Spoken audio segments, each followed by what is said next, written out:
పోరు సాగించలేకనే మాట్లాడే మాటలు ఇవి. ఈ పోరులో ఓటమి భయం పక్కా పట్టుకున్నది. ఆ పట్టుకున్న భయంతో ఏదో ఒకటి మాట్లాడాలి కదా. ఆ మౌతు దొరికితే ఏదో ఒకటి మాట్లాడి నన్ను నాగార్జున సాగర్ లో కిడ్నాప్ చేపించి అవును మరి రౌడీలా పోలీసులా తెలియదు అప్పుడు కొట్టి తన్ని కిడ్నాప్ చేసి పెట్టిరు నన్ను. అన్న నేను బాధితున్నే, కేటీఆర్ బాధితుని అన్న.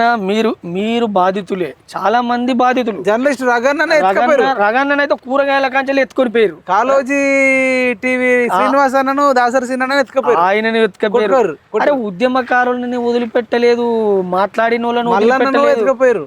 ఇప్పుడు నేను ఏమంటాను, ఉంటాడు శ్రీనివాస్, వీళ్ళ పార్టీలో విలీనం చేసిన మిగతా పార్టీలను ఇబ్బంది పెట్టివి, నీతోని నడిచిన ఉద్యమకారులను ఇబ్బంది పెడితివి.